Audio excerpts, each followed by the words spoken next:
Boa noite, meus queridos, minhas queridas.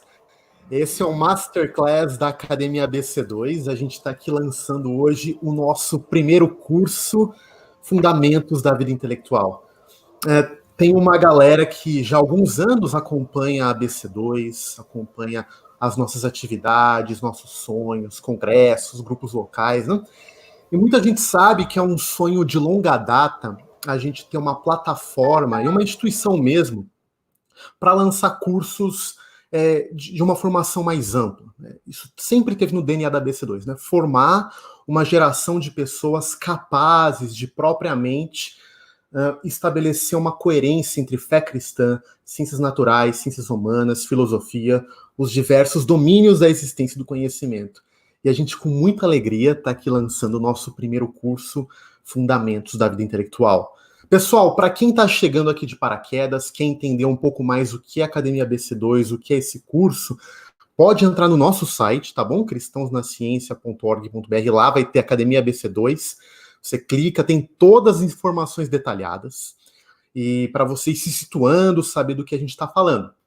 Mas, pessoal, sem mais delongas, esse curso foi desenhado, está sendo desenhado especialmente por mim e pela Vanessa, né? O planejamento de todos os coordenadores, as diversas ferramentas pedagógicas, como usar o EAD da melhor forma possível, né? A gente estudou as melhores ferramentas usadas no mundo em termos de pedagogias ativas, participação em comunidades de aprendizado.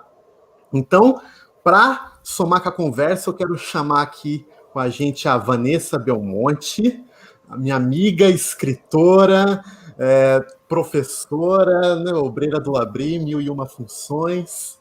Van, boa noite, querida. Olá, pessoal, boa noite. Como o Marcelo falou, a gente está muito empolgado e felizes de anunciar para vocês esse curso que a gente está planejando mesmo com muito carinho. É muito bom ver vocês aqui presentes. Muito obrigado por vocês terem nos prestigiado aí para participar dessa Masterclass que está só começando. Eu gostaria de chamar para participar conosco dessa conversa os coordenadores de cada módulo. O nosso curso, então, ele foi desenhado com 4 módulos principais. O Marcelo Cabral é o responsável pelo 3º módulo, e eu vou trazer aqui para a nossa conversa os demais coordenadores. Olá, Professor olá. Igor Miguel. Boa noite, pessoal. Muito bom estar aqui, hein? Espero que estejam noite, todos Igor. animados aí. Meu amigo. Tudo bem, querido. pessoal? Olá, gente. Guilherme de Boa Carvalho. noite. Tudo bem?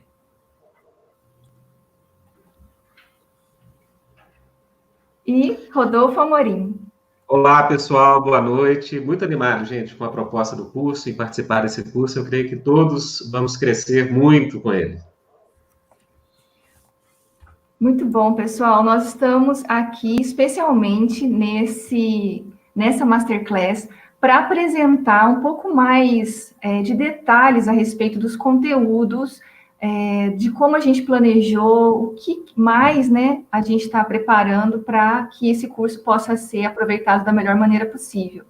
Antes da gente entrar especificamente nos conteúdos, eu gostaria de perguntar para cada um deles como foi quando vocês foram convidados a participar desse curso e a gente apresentou a proposta desse tema.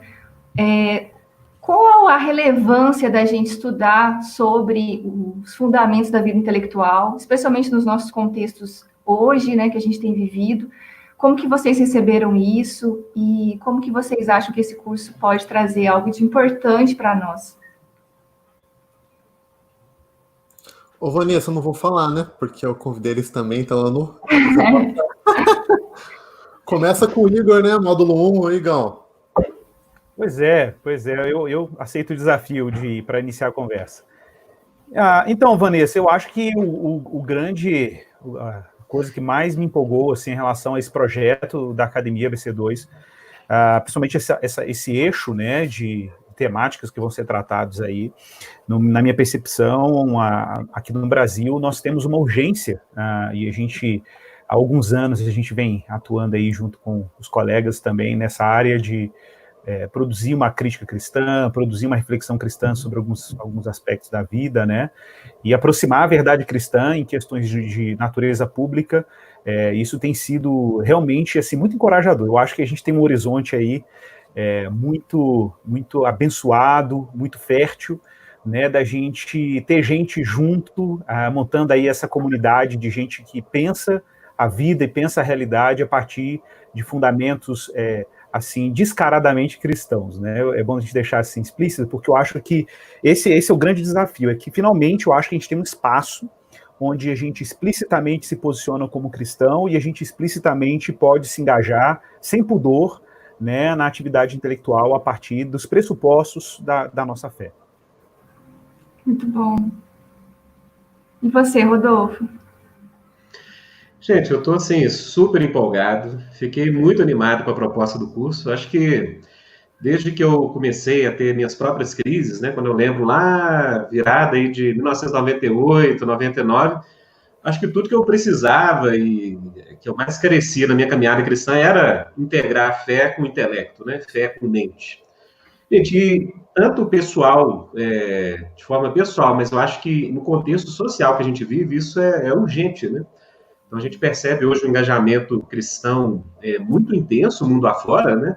Mas nós carecemos, assim, principalmente de formas coerentes, sensatas, né? Formas com certo rigor, até acadêmico, de uma racionalidade pública, que realmente traduzam os princípios da fé cristã para os desafios que a gente tem hoje. Então, acho que um curso desse, gente, é água no deserto, sabe? Eu acho que ele vem numa ótima hora.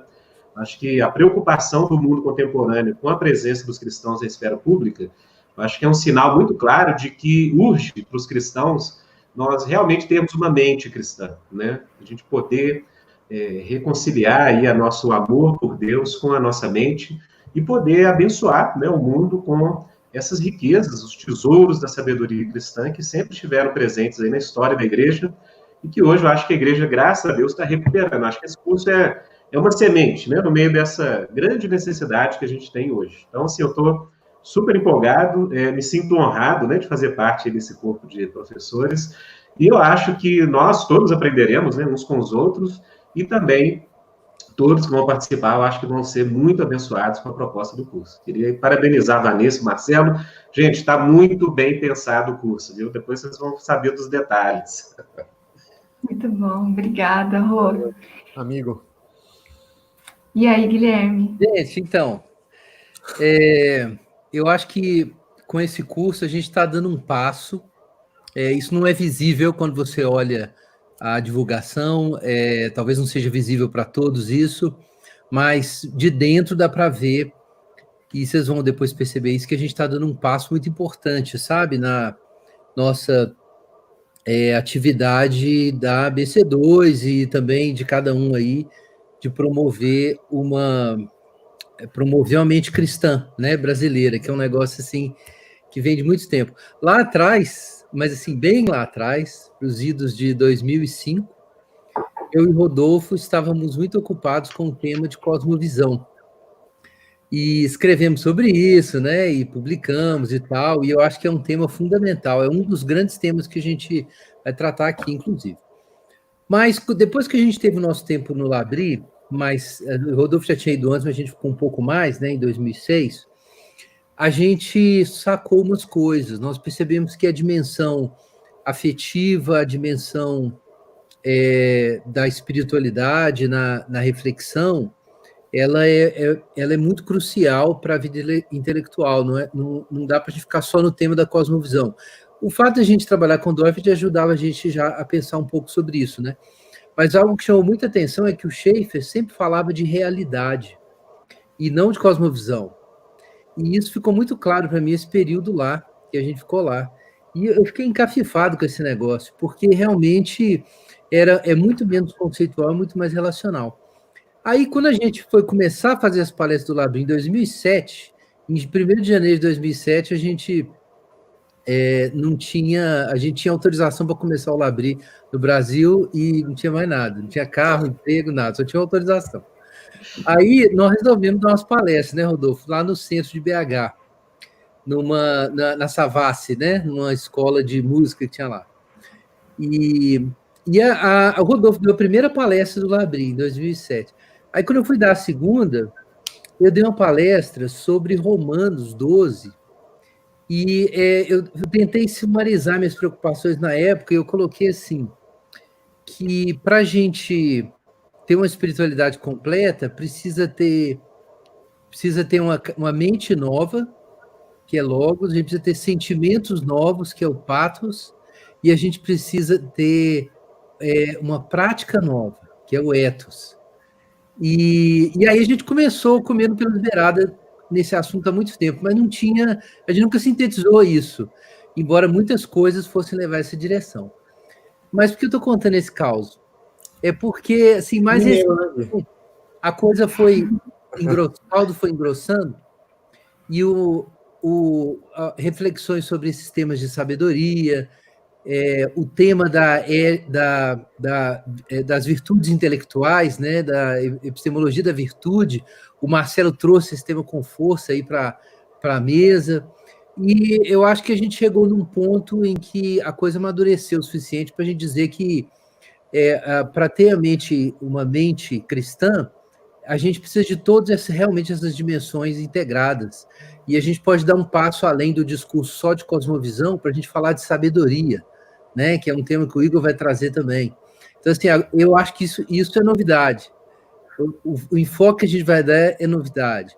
As discussões sobre epistemologia da virtude, alguns aspectos da fundamentação teológica novos, a caminhada que a gente já fez sobre fé e ciência, e esses temas que eu vou colocar mais tarde aí, do impacto, né, de fatores não racionais no raciocínio, e discutir isso para pensar a mente cristã. Gente, nós estamos animados porque realmente é novidade. É uma abordagem diferente do que tem até agora. E vocês vão ver isso no curso. Muito bom. Além do que, tem muita coisa inédita também em português, né? A maior parte das referências bibliográficas que vocês estão trazendo para a gente estão em inglês.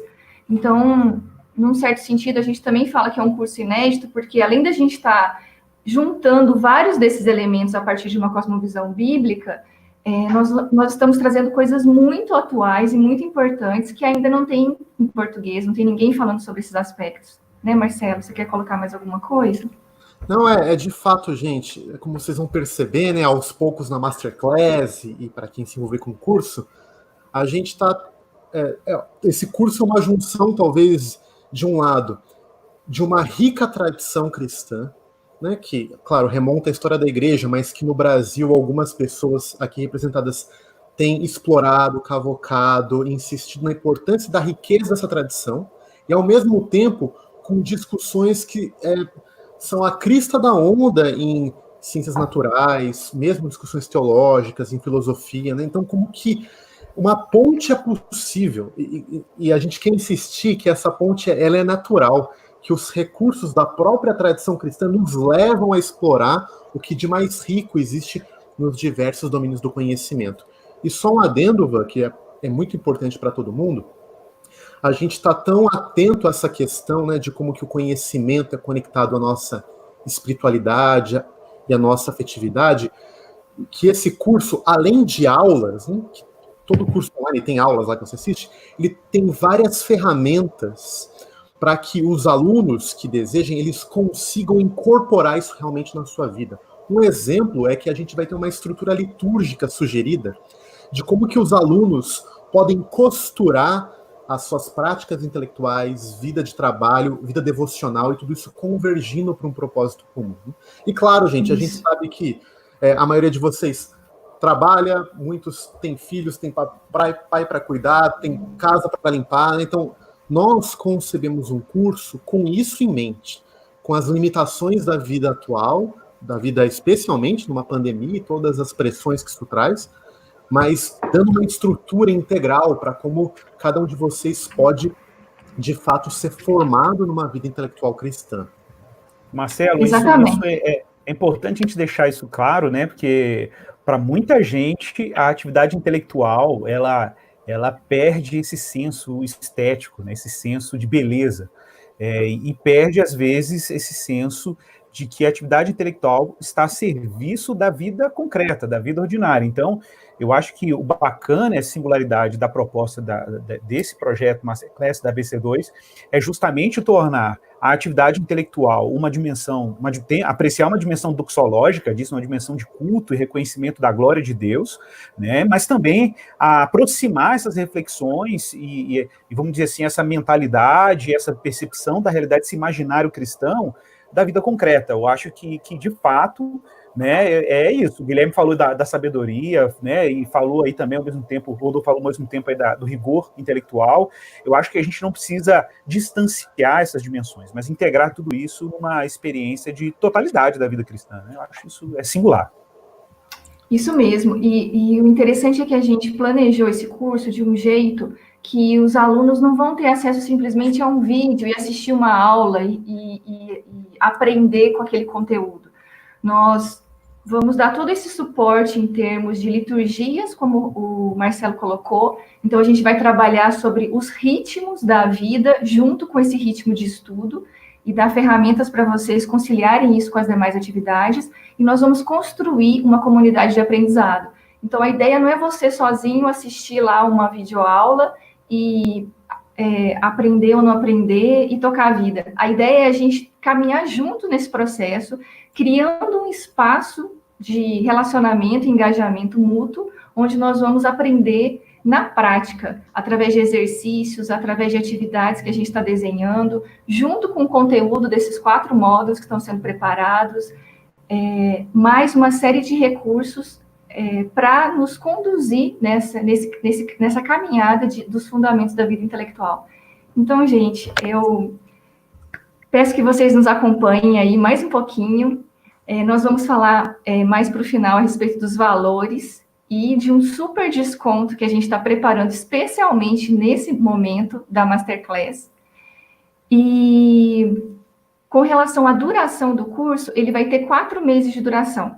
A ideia é que são 4 módulos, cada módulo tem 1 mês de duração, e nós vamos caminhar juntos, então, ao longo desses 4 meses, apreendendo essa trajetória, que cada um deles vai falar um pouquinho para nós agora. Você quer acrescentar mais alguma coisa, Marcelo? A gente pode começar. Vamos lá, né? Eu quero ouvir meu amigo Igor contar um pouquinho do módulo dele. Conta pra gente, então, Igor, um pouquinho sobre o seu módulo, o que você está preparando para nós. Ótimo. Bom, estamos aí caminhando o primeiro módulo, né, e a proposta, o tema, inclusive, é fundamento bíblico-canônico da vida intelectual cristã. Eu achei, assim, que seria interessante, antes da gente aí mergulhar nos temas que são peculiares aí a todo desafio relacionado à vida intelectual cristã, tratar das raízes e do fundamento que a gente encontra na auto-revelação de Deus, tanto na revelação bíblica, naturalmente, porque a ênfase é canônica, né? Mas também considerar de como e de que maneira a revelação de Deus, como está preservada no cânon bíblico, lança luz, né, sobre o nosso projeto de compreensão da realidade, o nosso projeto de reconhecimento das dádivas de Deus no mundo e a maneira como o próprio Deus, né, e a própria tradição cristã, né, ela encontra consonância com a realidade que o próprio Deus forjou. Por exemplo, às vezes não é muito evidente para muitos cristãos de que a grande parte da nossa inquietação intelectual e da nossa inquietação de tentar interpretar o mundo e compreender a realidade emerge de um fundamento profundamente religioso, espiritual, existencial, que nos convoca a dar uma resposta ao mundo que o próprio Deus nos deu, né? É claro que quando eu falo bíblico-canônico, eu estou aqui me referindo, né, à noção, uma noção que já é corrente, de que a igreja cristã é, em grande medida, uma comunidade epistêmica, né, uma comunidade que tem a sua tradição intelectual, tem o seu patrimônio, tem as suas narrativas, né, a sua imaginação, a sua forma de compreender e olhar para o mundo. A gente já passou aí, de alguma maneira, né, da época de achar que existe uma racionalidade supra-histórica, uma racionalidade neutra, né, um lugar epistêmico fora da realidade de Deus que a gente pode compreender o mundo. Na verdade, já estamos bem convencidos, e não apenas nós, isso é uma discussão que acontece fora do universo cristão, né, de que não existe uma racionalidade desenraizada de um determinado contexto histórico tradicional, né? A gente tem aí o Alasdair MacIntyre como um filósofo que trata dessa questão, e a gente tem outros intelectuais que vêm trazendo isso, claro, isso não sem debate, mas a gente precisa afirmar né, a singularidade do lugar de onde a atividade intelectual cristã ela emerge, né? Bom, a proposta dentro do meu módulo aí é a gente trabalhar alguns temas, eu vou aqui falar rapidinho de cada um deles, a gente vai trabalhar logo de início, né, a relação que existe entre a autorrevelação de Deus e epistemologia, ou seja, de que maneira a autorrevelação de Deus, esse movimento em que Deus se apresenta ao mundo e se apresenta às suas criaturas, tanto na estrutura, no modo como ele estrutura a realidade, como no modo como o próprio Deus se coloca no mundo através da revelação que ele faz a um povo que ele escolhe, ao modo como ele transmite esse ser dele para um determinado contexto histórico. Aí eu estou me referindo naturalmente à história do povo de Deus, como está preservada nas Escrituras. Então a gente vai trabalhar aí essa relação entre revelação e conhecimento, revelação geral, revelação especial, que são temas clássicos da tradição reformada e que encontram aí, né, relação com esse lugar de onde a gente parte para poder compreender o mundo e refletir em diversos campos, né? Depois nós vamos entrar aí diretamente em alguns temas do cânon bíblico, das escrituras, então a gente vai trabalhar a noção de Deus, o Deus trino, e como que a trindade, né, e a revelação trina de Deus, também que é uma revelação naturalmente dentro da história canônica, dentro dos pactos bíblicos, como ela oferece, de alguma maneira, um referencial seguro para o nosso empreendimento epistemológico, intelectual, cognitivo.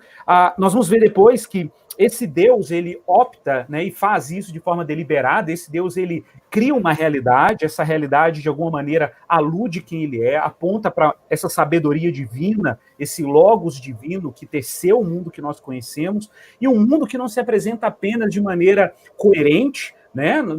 Não apenas multidimensional, mas uma realidade que se apresenta de forma bela, de forma encantadora, né? Então a epistemologia e a atividade intelectual cristã aprecia essa dimensão, mas também tem uma dimensão moral em que o próprio Deus estabeleceu ordens relacionais que qualificam o modo como a gente se relaciona com outros seres humanos, com o próprio Deus e com o mundo que está ao nosso redor. Finalmente, nós vamos falar aí o que é o ser humano, né? E a gente aí tem um pitaco da nossa sensibilidade pedagógica, né? De reconhecer que por trás de todo projeto formativo há uma concepção de ser humano, uma antropologia. Então é necessário a gente definir qual é a antropologia bíblica, né? O que é o ser humano a partir da revelação cristã, da tradição cristã e da escritura. E finalmente nós vamos falar aí de uma epistemologia sapiencial ou de uma epistemologia baseada na teologia da sabedoria bíblica, que é um campo que eu estou familiarizado. Então a gente vai falar aí sobre epistemologia integral relacionada à sabedoria, as fontes da sabedoria propriamente dita, né, a partir da literatura de sabedoria bíblica, e vamos encerrar aí falando um pouquinho do discurso, da relação entre o discurso de sabedoria e cognição. Lá para o finalzinho do curso, a gente vai fazer uma aplicação aí mais formativa. Vamos falar da escola de Cristo, né? Cristo como mestre da sabedoria, como logo de Deus, que foi introduzido no mundo, e ele serve como fonte e paradigma da nossa formação cristã e da nossa intelectualidade cristã. Vamos falar um pouco desse discipulado de Jesus, né? Conectado à revelação de Deus em Jesus Cristo, ou seja, tem aí uma referência cristológica, né, por onde Deus está se revelando, se descortinando no mundo, e como Cristo é um lugar, né, vamos dizer assim, um ponto de apoio epistemológico, Doig chamaria de ponto arquimediano, né, é o lugar de onde a gente consegue apreender e perceber e se relacionar com a realidade ao nosso redor. Eu vou fechar aí falando da igreja, né, a igreja como uma comunidade epistêmica, como diz aí o McGrath, né? Isso não é uma exclusividade dele, mas ele apresenta essa tese para a gente, eclesiológica, da igreja como uma comunidade formativa também, como uma comunidade que é incubadora de virtudes públicas, né? E aí a gente amarra essa temática explorando as implicações eclesiológicas, as implicações comunitárias da atividade e da formação para uma atividade intelectual cristã. É por aí que nós vamos caminhar. Muito bom. Sensacional, gente. Muito bom. O nosso segundo módulo, então, é com o Guilherme de Carvalho. Então, vamos lá. O Igor vai lançar aí o fundamento com as categorias teológicas aí e bíblicas básicas para conceber a vida intelectual, perdão, o Igor, né? E dali a gente passa para um outro campo, um campo um pouco diferente, que são os vieses, né? São as tendências, as inclinações do pensamento. O título do nosso módulo é Racionalidade, Psicologia da Mente e Viés Cognitivos. O que a gente quer examinar aí? É tudo o que não é a racionalidade crítica, consciente, mas que a influencia. Pensa numa árvore, tá? Então, uma árvore está ali crescendo, bonita, tem o tronco, você fica debaixo das folhas, você pega os frutos, mas tudo isso tem raízes, e as raízes estão ocultas, tem coisa debaixo da terra. Então, o meu módulo vai ser para a gente dar uma cavucada e ver o que tem debaixo da terra. O que são as coisas que são pressupostas e como aqueles aspectos não racionais e nem sempre conscientes da nossa vida influenciam as nossas crenças e o nosso julgamento. Então, a gente vai ter 4 divisões no nosso módulo. A primeira semana, o tema é racionalidade, finitude e criaturidade. Então, o que a gente vai examinar é o básico a respeito de conceito de racionalidade. Nós vamos apresentar uma crítica da racionalidade moderna, particularmente da racionalidade científica moderna. Então, é uma discussão mais teológica e filosófica, preparando para uma discussão mais científica logo depois, na segunda semana. Mas isso é muito importante. A gente vai discutir reducionismo, tendência a reducionismo, vamos usar muito Roy Clauser, que é um autor que muitos conhecem já, né? O Rodolfo até traduziu um livro dele, já está disponível em português, mas ele tem uns trabalhos sobre epistemologia bem interessantes. Vamos passar também por Paul Ricoeur e a ideia do cogito quebrado, né? Do cogito quebrado, isso significa o quê? As expectativas de uma razão completamente autônoma foram frustradas ao longo da modernidade, mas isso não significa que a gente vai abrir mão da razão crítica, só que ela precisa saber dos seus limites. E vamos aterrissar no final da primeira semana em Michael Polanyi, que nos ensinou a respeito da dúvida sobre a dúvida. A dúvida é importante para a razão crítica, mas a gente aprendeu a duvidar da dúvida, e essa dúvida é muito importante para que o conhecimento avance. Então, essa é a primeira coisa, os limites da razão crítica. Depois, na segunda semana, a gente vai para evidências mais recentes de psicologia moral, ciência cognitiva e ciência comportamental, e mais especificamente economia comportamental, sobre o quanto o nosso julgamento é dependente de heurísticas e tendências pré-instaladas. Em alguns casos, essas heurísticas ajudam o nosso julgamento. Em alguns casos, elas atrapalham. E a gente precisa entender por quê. Elas nem sempre é fácil entender por quê. Um dos caras que são um dos grandes nesse campo, o Richard Thaler, conta, só para dar um exemplo, ele conta um experimento que eles fizeram muito interessante com alunos, né?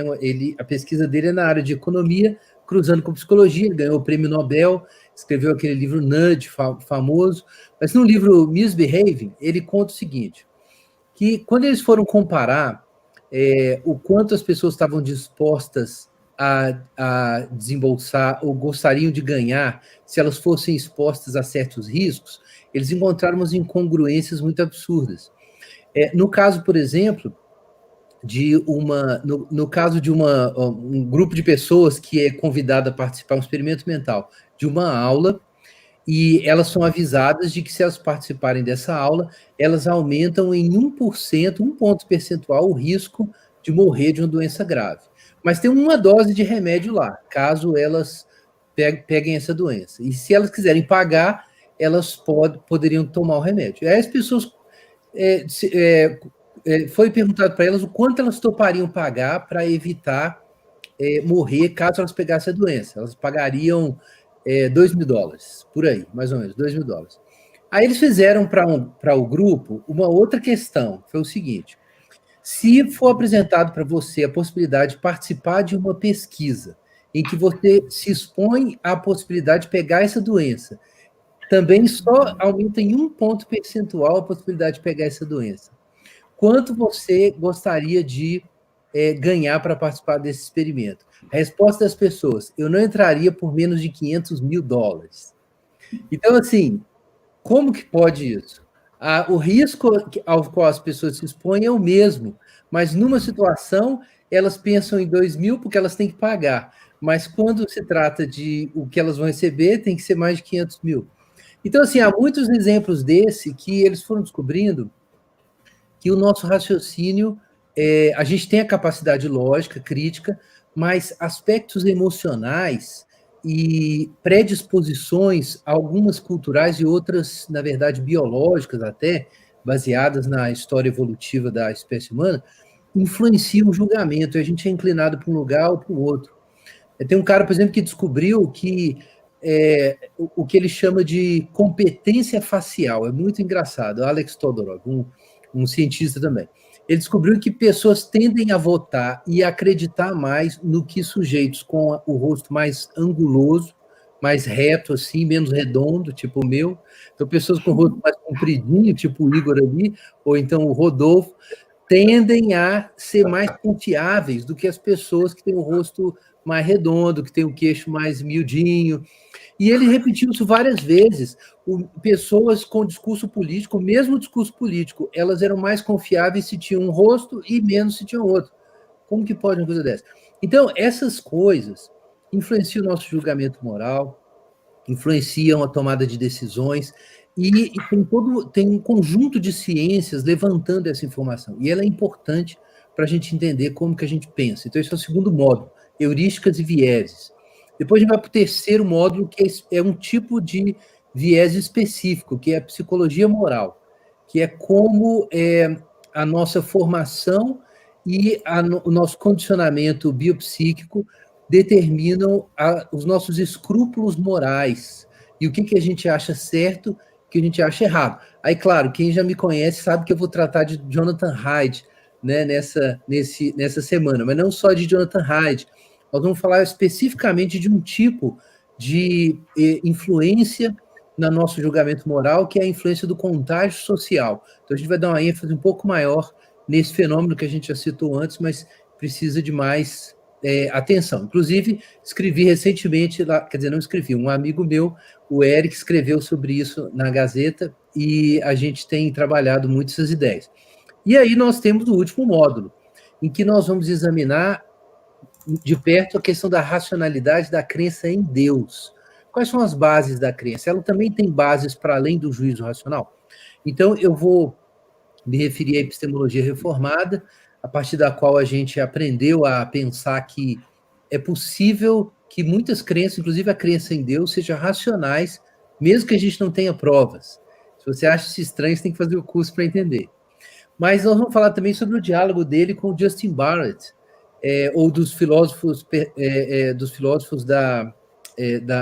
do movimento de epistemologia reformada, melhor dizendo, né? Não de Alvin Plantinga especificamente, com o Justin Barrett e a ciência cognitiva da religião, e a descoberta também de que é bem provável que nós tenhamos sido setados pela evolução através do processo evolutivo para crer em Deus. O Barrett e outros cientistas cognitivos descobriram que a crença em Deus tem base natural e crianças naturalmente desenvolvem a crença em Deus se não forem expostas a condições anormais, porque aparentemente nós temos o que foi chamado de RAD, né? Que é o dispositivo imperativo de detecção de agência, é uma expressão técnica que é usada na ciência cognitiva da religião, e que aparentemente é um módulo cognitivo que foi instalado pelo processo evolutivo e nos faz tender à crença em Deus. Então, essas coisas são as coisas que influenciam a razão e as crenças, mas são anteriores à racionalidade crítica. Então, esse é o nosso foco, é o que está debaixo da Terra. E aí agora a gente vai voltar para cima da Terra. Diga. Não, esse módulo aí que chama esquisito, eu já ouvi ele uma vez sendo chamado de sensus divinitatis. Ah, pois é. Então, existe uma polêmica aí se o sensus divinitatis seria algo mais explicitamente sobrenatural ou se realmente e os cientistas cognitivos teriam descoberto uma base, ou digamos assim, uma ressonância entre a evolução, sim, isso aí, entre o que a evolução biológica teria instalado, né, em nós, e o que aparece na Bíblia como essa intuição espiritual de Deus, né? Quer dizer, seria mais um exemplo de convergência de evidência científica e de religião, né? Tem gente que acha que essa experiência de crença em Deus poderia ser, todo mundo já ouviu isso, né? Poderia ser uma coisa meramente cultural, poderia ser um problema de civilização, de educação, mas a descoberta de uma base biopsíquica e, segundo as teorias dominantes, evolutiva para a crença em Deus, muda esse jogo. Inclusive no sentido de que, se isso é natural, por que esconder das crianças a religião? Então é uma pergunta aí de educação, né? Isso aí cai para o Igor também, mas é uma questão pedagógica, né? Se tem base natural para a crença em Deus, então a educação religiosa tinha que ser uma parte fundamental da formação humana, né? Muito bom. Muito bom. Muito bom. Daí nós vamos para o seu módulo, não é, Marcelo? Vamos para o meu módulo. Gente. Aí então, vem o módulo 3. Módulo 3. Virtudes e vícios intelectuais.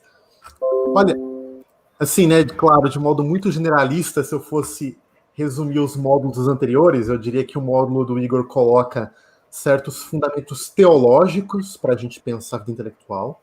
O módulo do Gui, o módulo 2, ele coloca como elementos naturais, ou que a gente chama na literatura de subpessoais, né, cognitivos, ou faculdades do nosso cérebro, da nossa engenhosidade, parte da nossa constituição corpórea, como eles influenciam também o modo que a gente raciocina, interpreta.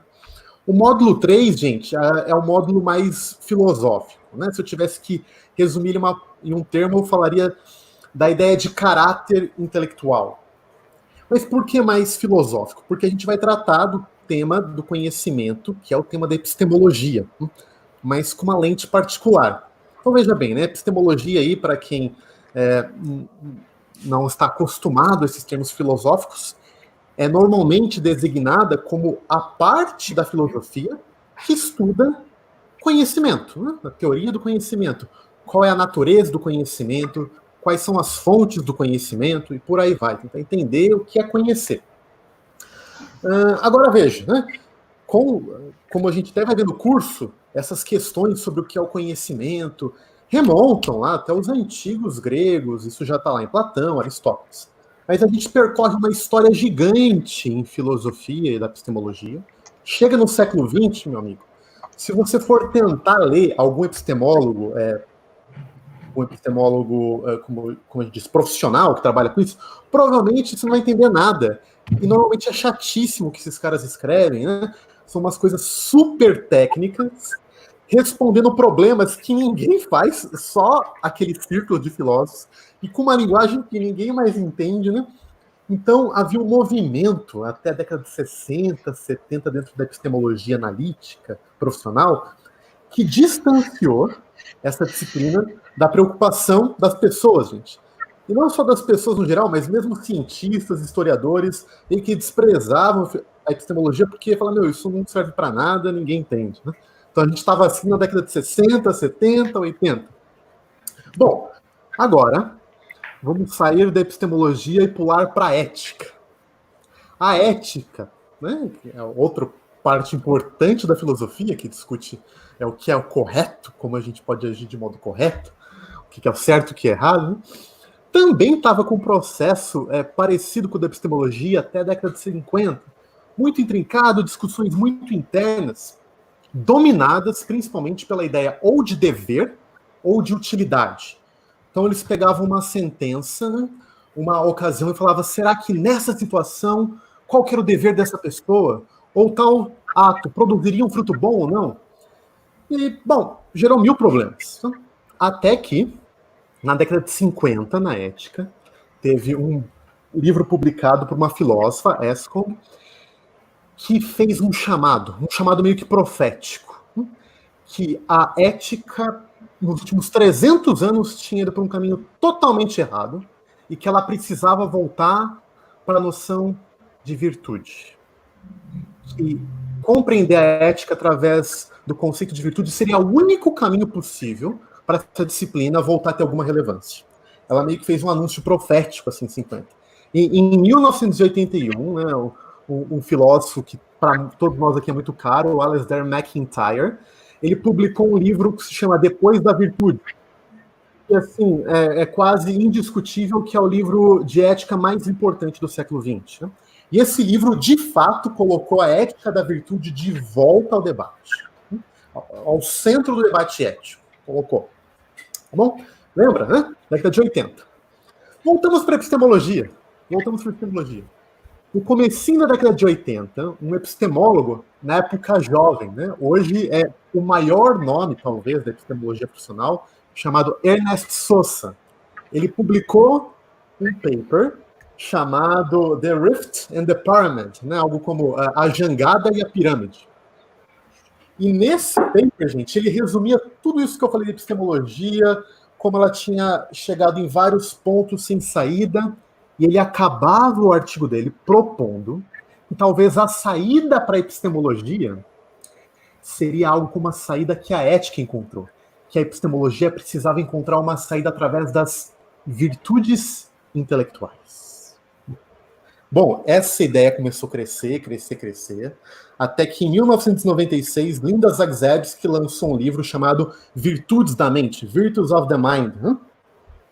E esse livro, gente, cristalizou também, daí na epistemologia, as virtudes epistêmicas ou virtudes intelectuais. E ela falava o seguinte, olha só o que a Linda Zagzebski fala, que durante toda a história da epistemologia do conhecimento, a epistemologia esteve recheada e orientada pela ética. Ela sempre teve, sem perceber. Né?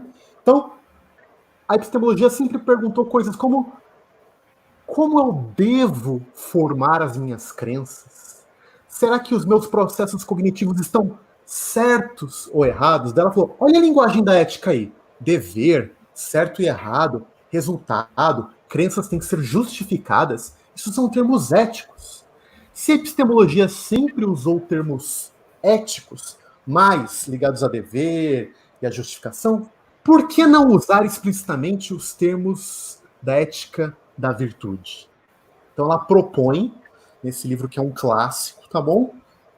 Da forma mais robusta inteiro, uma epistemologia das virtudes. Uma epistemologia das virtudes. E isso virou, gente, e até que hoje, já muitos epistemólogos dizem que aquilo que começou como uma ideia, uma sugestão, hoje virou mainstream. Hoje essa ideia ela domina as discussões, é considerada a coisa mais importante em epistemologia. Né? E olha só, isso volta a trazer um papel muito rico para o conhecimento. Por exemplo, que traços do nosso caráter intelectual nós devemos cultivar que podem nos levar a um tipo de contato cognitivo com a realidade. Veja como tem uma noção mais rica de conhecimento. Né? Que virtudes que nos levam a crenças verdadeiras, a compreensão de certos domínios da realidade, e mesmo que virtudes que nos levam à sabedoria.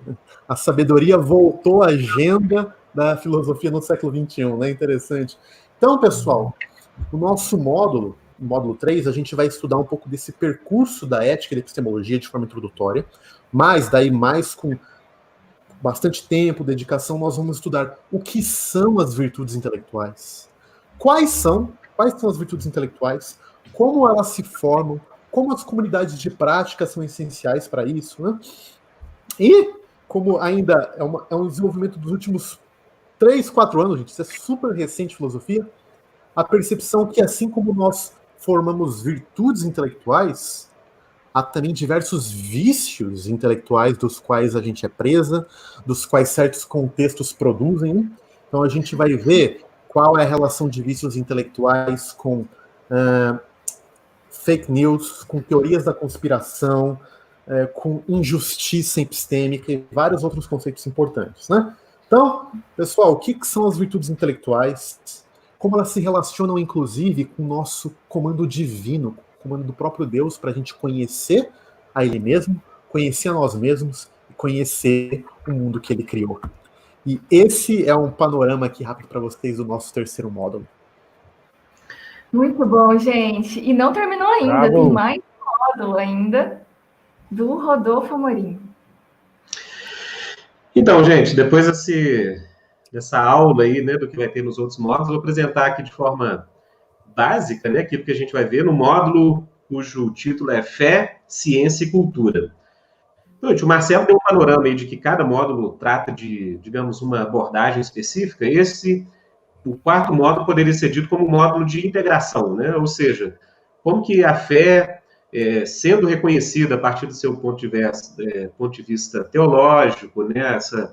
Essas vieses que o Guilherme vai abordar, a questão da virtude, mas como que a fé se integra com universos epistêmicos riquíssimos, né? Que influenciam muito nossa vida hoje, que se relacionam com ciência, cultura, e aqui cultura com um direcionamento mais para as artes. Bom, gente, ao invés de chegar diretamente nesses temas, né, de ciências e artes, eu organizei o módulo de tal forma que a gente entenda primeiro qual é o contexto imediato que cristãos, principalmente nos últimos 1,5 século, qual é o contexto que tem favorecido todo o discurso e essa capacidade de integração. Gente, principalmente aqui no contexto mais cristão protestante, tá? Então, no livro clássico aí, O Escândalo da Mente Evangélica, do Mark Noll, ele reconhece de forma bem clara que você tem duas grandes tradições de integração do conhecimento, né? A tradição católico-romana, que tem uma base muito forte em Tomás de Aquino, né? Então, o neotomismo no século XX, aí continuou produzindo a integração, né? A gente tem o Jacques Maritain, a gente tem vários autores nessa tradição, e o próprio Mark Noll, ele reconhece que a tradição que vem aí do que é chamado de neocalvinismo, né, que é a tradição de cosmovisão cristã, que tem Kuyper aí como um dos seus fundadores e proponentes, é a outra opção de integração, e ele mesmo se inclui, de certa forma, nessa tradição. Bom, gente, mas o próprio conceito de cosmovisão, o Guilherme falou isso no início, né, ele tem sido contestado e tem sido, digamos, enriquecido por outras abordagens, que eu acho que o curso que a gente está conversando aqui já integra essas abordagens de forma muito clara. Então, eu gostaria de, no início do módulo, né, a gente apresentar um pouquinho dessa, que eu chamei de autoconsciência da mente cristã. Ou seja, toda a tradição que hoje a gente conhece como a tradição de cosmovisão cristã, ela se tornou capaz de realizar uma autocrítica. E isso tem favorecido essas novas abordagens e essas novas nuances, né, que o próprio curso vai oferecer. Então, gente, eu vou trabalhar com autores que representam tanto a organização desse tipo de tradição, né, que a gente conhece como cosmovisão cristã, mas também qual tem sido a crítica ou a autocrítica a partir dessa tradição que tem levado a esses novos horizontes, né, que inclui noção de virtude, de vieses, de liturgia, né, toda a discussão de teologia pública. Ou seja, essa tradição tem sido muito enriquecida a partir de uma crítica interna. Então, a gente vai trabalhar autores, né, como clássicos, aí, como Abraham Kuyper, como Hermann Doiver, né, vendo como que esses autores conseguiram, a partir de uma perspectiva singularmente protestante, fazer uma integração que tinha sido perdida aí, a gente pode falar desde o século XVIII, né, para o século XIX, tinha sido perdida essa capacidade de integrar fé e conhecimento. Então, a gente, um caos, né, que a gente está contando causos aqui, e a maioria dos professores é de Minas, né, Marcelo? Só o Marcelo aí. A Vanessa não é de Minas, né, mas mora aqui hoje. Já é mineira, já é mineira. Nem eu. O Marcelo é mineiro. Eu Não, sou mineirou já. agregado, eu sou aculturado. Eu e o Igor foi por aculturação mesmo. Eu cheguei à conclusão. Quem não é de Minas acaba vindo para cá. Isso, Marcelo, fica ligado aí. A gente tem um carioca mineiro, Igor, uma paranaense. 20 anos de BH, hein? É verdade. Eu estou indo para Escola de Quinta, Belo eu acho. Horizonte, gente. Então, gente, saindo aí do nosso mineirês, mas um caos clássico é o próprio Kuyper que conta, né, como ele. Gente, o Rodolfo caiu aí. O que houve? Não, só travou um pouquinho. Tá bom. Volta aí, Rodolfo, que travou a sua fala. Isso. Não, gente, o caso que eu queria contar, então, é que o Kuyper, na sua autobiografia, ele menciona o fato de que, ao tentar desenvolver uma intelectualidade cristã, formando-se em teologia pela Universidade de Leiden, na Holanda, ele havia se tornado um humanista secular, né? Então, o liberalismo teológico, que representava o humanismo secular na teologia, tinha simplesmente, digamos, capturado a mente do Kuyper. E a pergunta que ele fazia era justamente essa, né? É o que ocorreu século XVII, né, Reforma Protestante, onde a cristandade, né, tanto católico-romana quanto protestante, era, digamos, era a palavra de ordem do dia em termos de mente. Mas daquele período até o Kuyper, algo aconteceu, né, e ele chama isso de humanismo secular, que simplesmente os cristãos perderam a capacidade de integrar a fé com o conhecimento, e apesar de vários países, como a própria Holanda dele, terem maioria significativa de cristãos, as principais instituições, os formadores de opinião, ou seja, a mente dessas sociedades havia sido capturada por um novo espírito.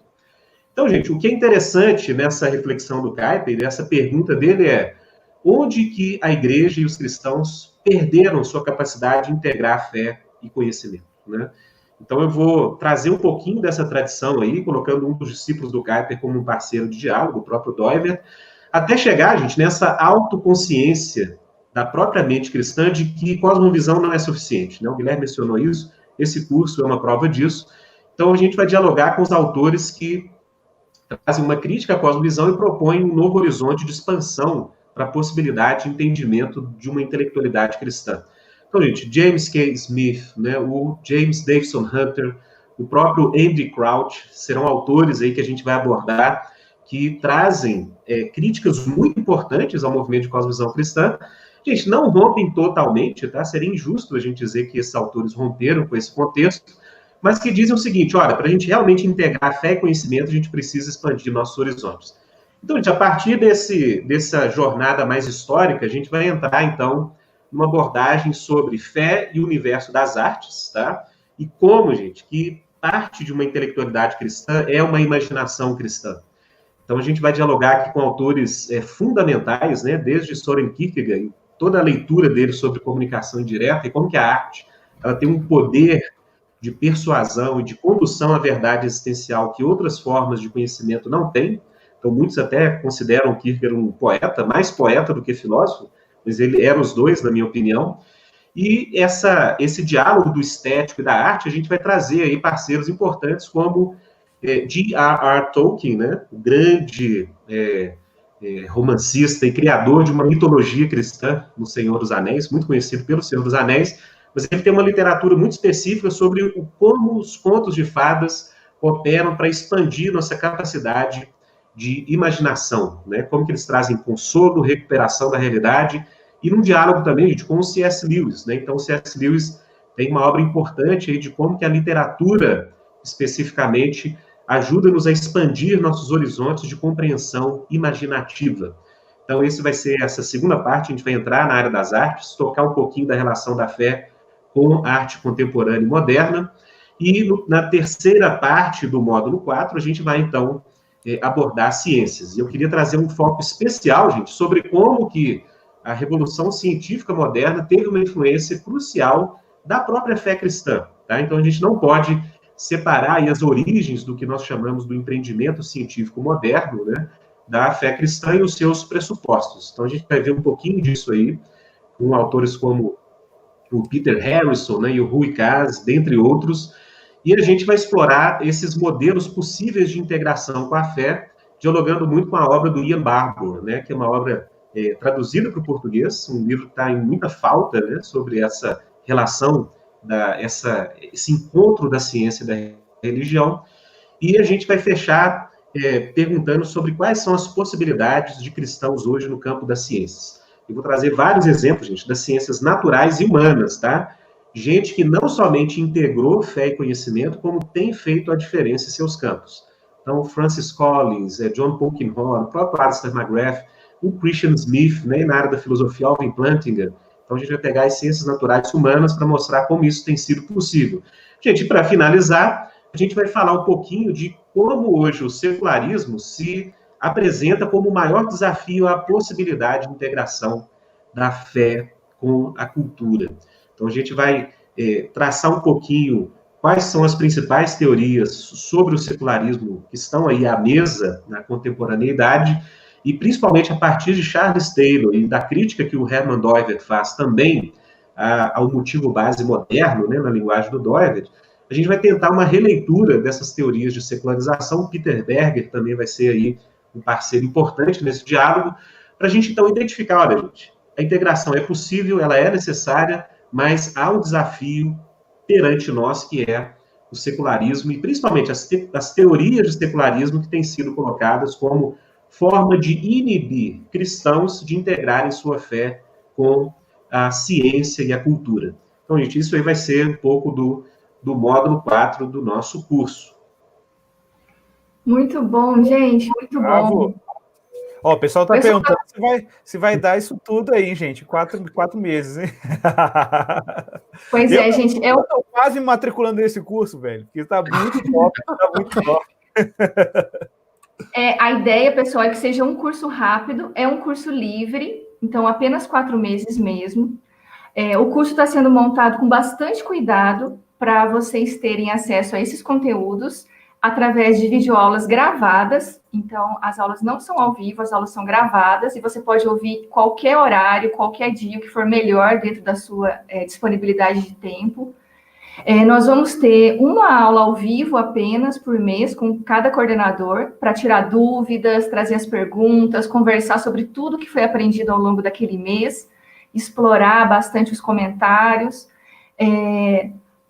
Junto com tudo isso, como a gente falou no início, nós vamos ter as atividades de tutoria, com grupos pequenos caminhando juntos. Então, esses grupos vão ser de 10 alunos, onde esses alunos vão caminhar juntos ao longo de todo o curso, sob a supervisão de um tutor ou uma tutora. Mais ferramentas de formação, que a gente também citou no início, como as liturgias da mente e coração, vídeos explicativos com os conceitos principais do curso, e vídeos também explicativos com as principais práticas intelectuais. Então, diante de tudo isso que eles falaram, eu queria pedir para o Marcelo fazer tipo um resumo. Uou! Resumo. Vocês viram que a gente vai passar por 4 módulos, gente. Mas qual que é o objetivo desse curso? Para quem que é esse curso? Tem pré-requisito? Então, vamos lá. Gente, esse curso, em primeiro lugar, é um curso para todo mundo, né? Até na nossa aula introdutória, quem já se matricular hoje vai conseguir assistir, é um convite a todas as pessoas, inclusive de todas as religiões, gente que está em crise de fé, gente de qualquer perspectiva de vida, né? Agora, é claro, quando nós falamos sobre formação de virtudes, racionalidade, comunidade de aprendizado, valores epistêmicos, teologia, todos esses termos, eles adquirem significado sempre dentro de uma perspectiva ontológica, dentro de uma cosmovisão, se você preferir. E esse curso tem uma clara orientação cristã, né? Acho que isso está bem claro. Então, ele é um convite a todas as pessoas, gente, todo mundo. Não tem pré-requisitos, tá bom? Claro, né? Assim, alguma condição mínima de tempo de leitura para assistir às aulas, mas assim, a gente tem interessados desde gente do ensino médio até pós-doutores estão cadastrados, já tem gente já tem pós-doutor matriculado no curso, tá bom? Recebi aqui uma mensagem. Então, esse, na verdade, é um grande convite a mergulhar nessas águas da intelectualidade cristã. E, de novo, gente, isso tem que ficar muito evidente, que intelectualidade aqui não é na noção de alguém distante, de um pós-doutor que vai ficar numa biblioteca, numa masmorra, né? Embora às vezes eu tenha vontade para essa masmorra, mas não é isso. É uma compreensão que na geometria das nossas vidas, onde a gente aloca suas diversas atividades, todo ser humano é chamado para usar cachola. Todo ser humano. Todo mundo é chamado para ter algum tipo de contato cognitivo com a realidade, de conhecer as coisas. E a gente quer apresentar para vocês algumas dos conteúdos e dos princípios que regem a vida intelectual a partir de uma visão cristã do mundo. Então, esse é o grande tom e o coração do nosso curso. E junto com isso, vem essa série de ferramentas que constituem a vida da mente, né? Então, por exemplo, olha que legal, gente. Além dessas aulas todas que a gente falou, vai ter lá um nível para vocês terem aulas rápidas de como ler um livro, como assistir uma aula, como fazer uma pesquisa na internet, como fazer um resumo de um livro.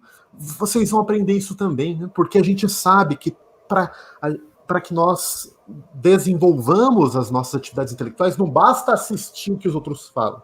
A gente vai ter que se inserir nesse mundo. Então, é um grande convite a todo mundo, porque a gente crê que a vida intelectual, em alguma medida, é para todo mundo.